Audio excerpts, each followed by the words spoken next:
আপনাদের মাঝে আমি এই প্রথম আমার আগমন, এবং দেশেও আমরা দাওয়াতি কাজে পূর্বে ছিলাম না, সৌদি আরবেই দাওয়াতি কাজ দীর্ঘদিন থেকে করে আসছিলাম। এই কারণে সবার কাছে অপরিচিত হিসেবে আছি। আমার পরিচয় যে শুরু থেকে হানাফি মাদ্রাসাতেই পড়াশোনা, চট্টগ্রামের হাটাজারি মাদ্রাসা যেটা জানেন, সেখান থেকে আমরা পড়াশোনা শেষ করি এবং দারুল মাআরিফে আপনার আরবি বিষয়ের উপর উচ্চতর ডিগ্রি অর্জন করে সেখানেই আরবি বিভাগের শিক্ষক ছিলাম। তারপরে মদিনা ইউনিভার্সিটিতে যাওয়া।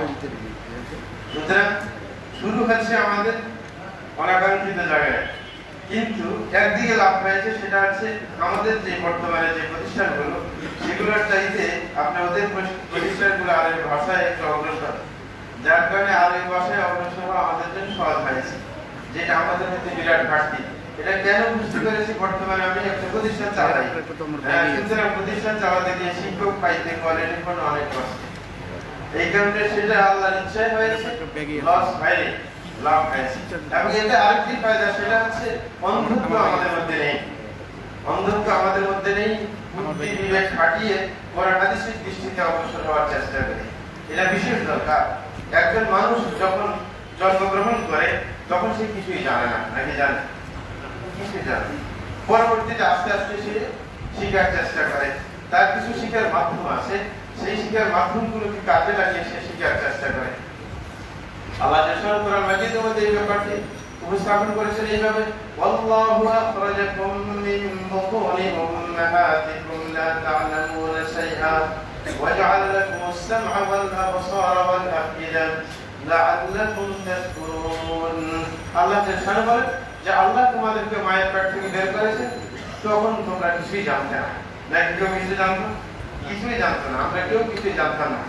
এমনকি রাসূল আকরাম সাল্লাল্লাহু আলাইহি ওয়াসাল্লাম নবুয়ত পাওয়ার আগে আপনার ঈমান চিনতেন না, কিতাব চিনতেন। আল্লাহ নিজেই বলেছেন, ওমা তাদরি মাল কিতাব ওয়াল ঈমান, আপনি ইতিপূর্বে ঈমান কাকে বলে, কিতাব কাকে বলে এটাও জানতেন না। সুতরাং না জানা স্বভাব, যার স্বভাব, এটাতে কোনো দোষ নেই, কিন্তু পরবর্তীতে এটার উপর অভিযোগ থাকা দোষ। কারণ আল্লাহ জানার উপকরণ দিয়েছেন, সুতরাং সেগুলোকে কাজে লাগাতে হবে। সঠিকভাবে যদি কাজে লাগানো যায়, তখন সঠিক জ্ঞান অর্জন করা সম্ভব। এবং আল্লাহ যে মাধ্যমগুলো আমাদেরকে দিয়েছেন, সেগুলো আল্লাহ উল্লেখ করেছেন যে ওয়াজআলা লাকুমুস সাম'a ওয়াল আবসারা ওয়াল আফইদা। আল্লাহ প্রথম যেটা আমাদেরকে দিয়েছেন সেটা হচ্ছে কি, কান, শ্রবণ শক্তি যেটাকে বলা হয়। কারণ ছোট বাচ্চা কিন্তু প্রথমে শ্রবণ শক্তিকে কাজে লাগিয়ে সে জ্ঞান আহরণ করে। প্রথমে সে আশপাশের সাউন্ড শুনতে থাকে। অনেকে নিজের পরিচয় নিজে তুলে ধরে বিপরীত ভাবে। বাপ যদি ছেলেকে শিক্ষা দিতে চায় আব্বু, তখন সে নিজেই আব্বু ডাকে, অথচ সে কিন্তু তার আব্বু, সে তার ছেলে। কারণ সে এই সাউন্ড শিখাচ্ছে এইভাবে, উল্টা ভাবে। এরকম আম্মু বলে যদি মেয়ে পায়, হ্যাঁ, তার মা শিক্ষা দিতে চায় যে আমি আব্বু, এটা বলার জন্য, তাইলে সে শ্রবণ শক্তি কাজে লাগিয়ে জ্ঞান আহরণ করে। এই কারণে দার্শনিকরা বলে থাকে যে মানুষের 80% যে আপনার জ্ঞান আসে বা তথ্য আসে, সবগুলো কিন্তু দুই কানের মাধ্যমে আসে, এবং এগুলো বেশিরভাগ মানুষ মনে রাখে বেশি। এই কারণে দেখবেন আপনি একটা বই যখন পড়বেন, বই পড়া শেষ করলে অনেক কিছুই আপনার মনে থাকবে না, কিন্তু একটা আইডিয়া আপনার মধ্যে আসবে যে বইয়ের মধ্যে কি আছে, এবং এই বইয়ের যে নির্যাস সেগুলো মনে থাকবে, কিন্তু আপনি পুরোপুরি তথ্য আপনার মনে থাকবে না। কিন্তু মনোযোগ দিয়ে যদি এক মাহফিলের মধ্যে আলোচনা শুনেন, তাই কিন্তু অনেকাংশেই মনে রাখতে পারবেন, নাকি না? এটা বাস্তবতা। মানুষের অধিকাংশ জ্ঞান এই কারণে কোথায় থেকে আসে? কান থেকে, শ্রবণ শক্তি থেকে আসে। এই কারণে কানকে আপনাকে ভালোভাবে কাজে লাগাতে হবে। কখনো এমন কারোর কথায় কান দেওয়া যাবে না যে উল্টো তথ্য দেয়, দিয়ে থাকে, যে কখনো দায়িত্ববোধ তার নেই যে আমি কখনো শরীর বিরোধী সাপ্লাই দেব না। আমাদের দেশে কিন্তু এই দায়বদ্ধতার জায়গা নেই। বাংলাদেশে যারা কথা বলতে পারে তারাই বলতে শুরু করে, বলতে শুরু করলে কেউ বাধা দেয় না, নাকি দেয়? বরং যিনি জানেন না তাকে কথা বলার শিক্ষা দেওয়া হয় না, শিক্ষা দেওয়া হয় না। শিক্ষা দেওয়া হয় বাংলাদেশে, বলতে বলা হয় যে আপনি উঠুন, দাঁড়ান, যে আপনি বলুন, বলতে শিক্ষা দেওয়া হয়, এবং হাতিয়ারও শিক্ষা দেওয়া হয়, বলবেন যে মুরব্বীদের থেকে শুনেছি। এরকম কথা আছে না, নাকি নাই? মানে অথচ তার কাছে কোনো জ্ঞান নেই। তার কাছে যখন জ্ঞান নেই, তাকে যখন বলার সাহসিকতা দেওয়া হয়, তখন বলতে স্বীকার কর, সে কি বলবে? তার কাছে কোনো খুঁজেই নেই। তখন সে বানিয়ে কথা বলবে এবং তার হাতিয়ার কি মুরব্বীদের থেকে শুনেছি, নাকি না?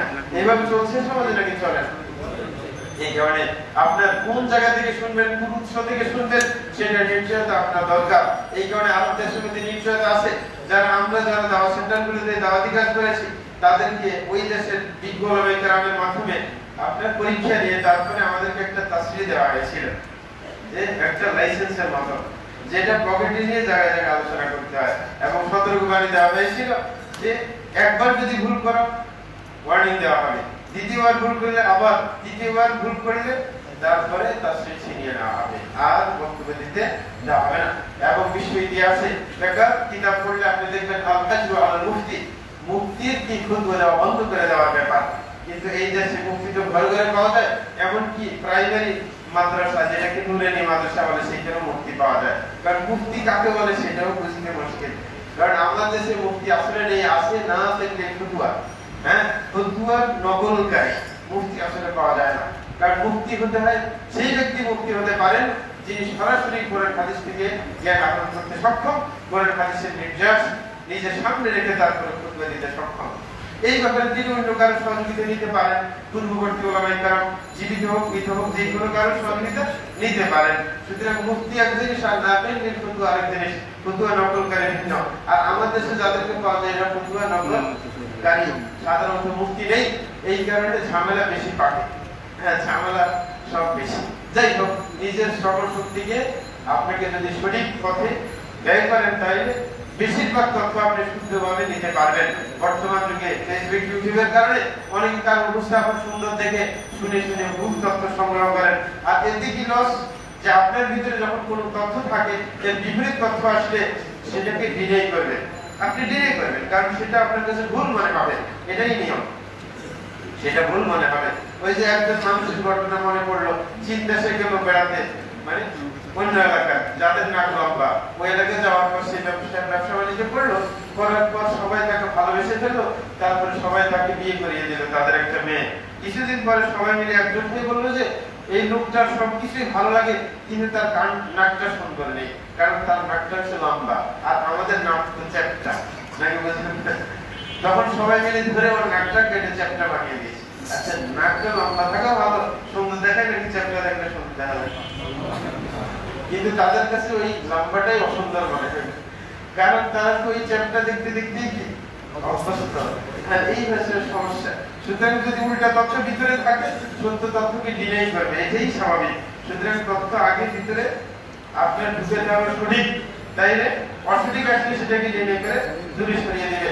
এই কারণে শহীদ আবাদ যারা পেয়েছেন তারা অধিকাংশ যারা শিক্ষিত, কারণ তাদের অন্তর শূন্য, তারা সত্যিকার কোনো দিনের কথা তাদের অন্তরে নেই। আর যারা আমাদের দেশে কওমি ওলামায়ে কেরাম আছেন তাদের ভিতরে উল্টা তথ্য আছে বিধায় সত্য তথ্য ঢুকতে তারা দিচ্ছে না, এবং এটা সর্বসাধ্য বিনিয়োগ করে এটা প্রতিরোধে তারা ব্যস্ত আছেন, এবং এটাকে সওয়াবের কাজও মনে করে থাকেন। এই হচ্ছে সমস্যা। তাইলে কানকে সঠিকভাবে আমরা ব্যয় করবো।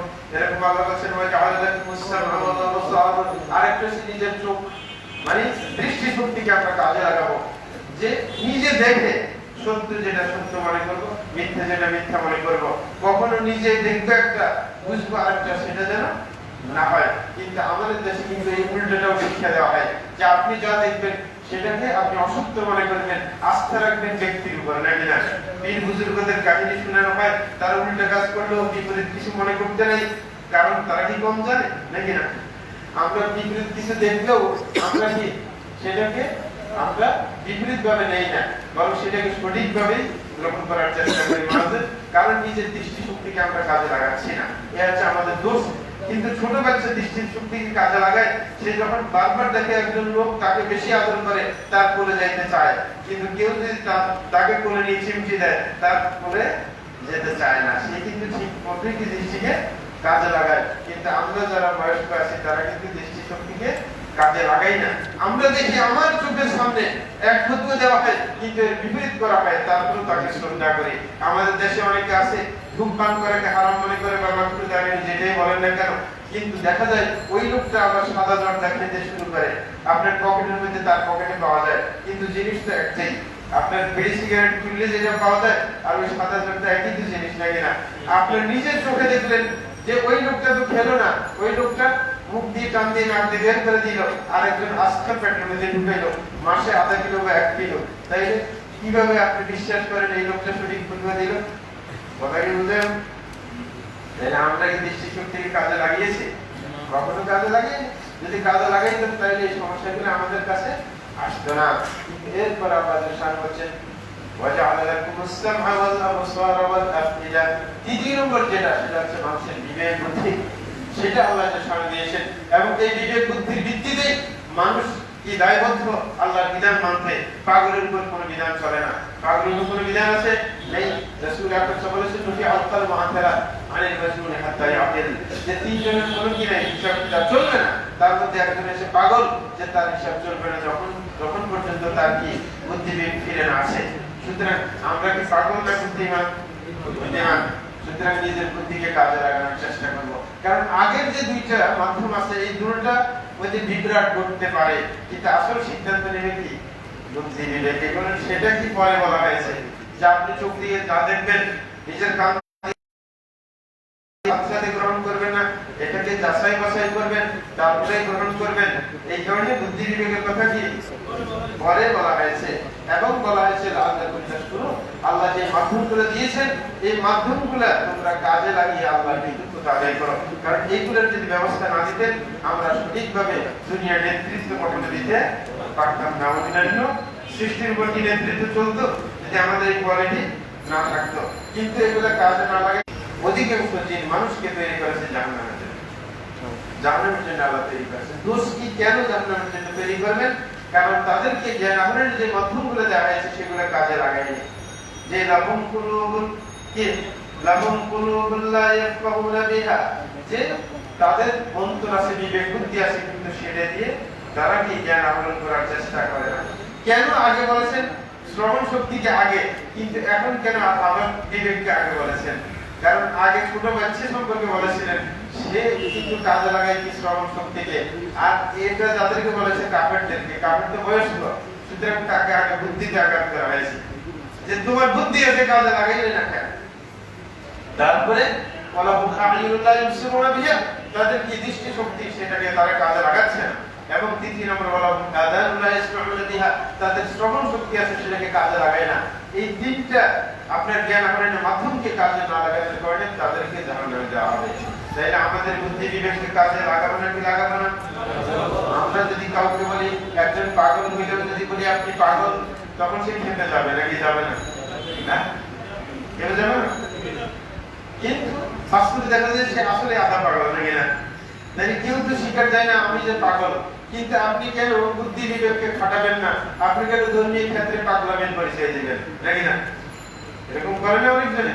ধর্মীয় ক্ষেত্রে আসলে সে নিজের বিবেক বুদ্ধিকে কাজে লাগায় না, পাগলের মতো আচরণ করে।